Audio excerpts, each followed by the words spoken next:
Do you want your DUI and every accompanying charge to be dismissed? Do you want to avoid all jail time and home detention? And do you want to save your license from suspension if you gave a breath or blood test? Well, you can. You can do all of these things, in fact, if you successfully enter and complete the Deferred Prosecution program.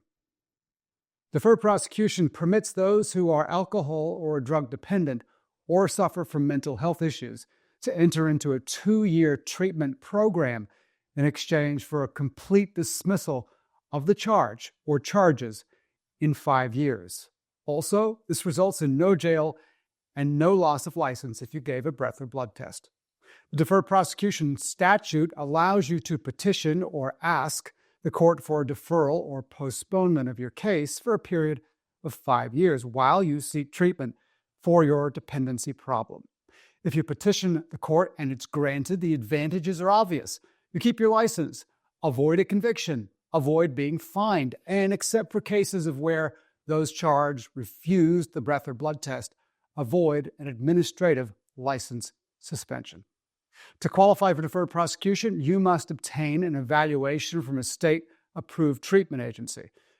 The treatment facility will conduct a detailed assessment, and if it concludes that the criminal conduct was the result of alcoholism, drug addiction, or mental health problems, and that you're amenable to treatment, meaning that you're serious about treatment and willing to be treated, you are eligible for deferred prosecution, presuming that you've never been granted a deferred prosecution before. You're only permitted one deferred prosecution per lifetime. Now, if you're considering entering into the deferred prosecution program in Washington, it's critical that you and your attorney be familiar with the court where the petition or deferred prosecution will be entered.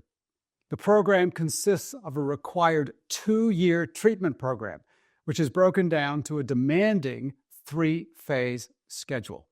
The first phase is typically 3 nights per week for the first 2 or 3 months.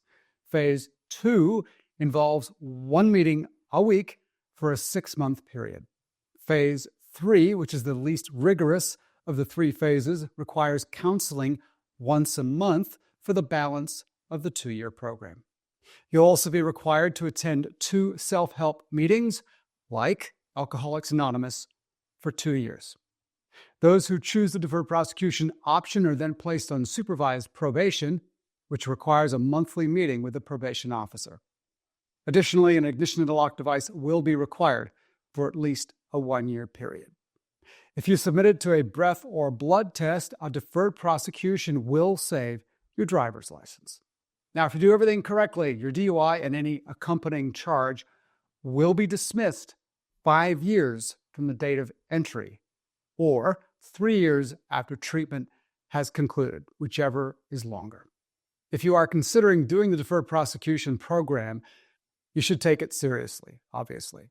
This program is not for the faint of heart, and failure will bring dire consequences as the court demands strict compliance.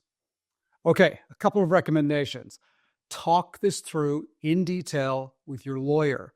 Similarly, talk this over thoroughly with your loved ones. And also weigh up the benefits and the burdens. If the burdens, for example, are more than the benefits, don't do it. And if the opposite is true, that is, the benefits are bigger than the burdens, then perhaps this is the right program for you.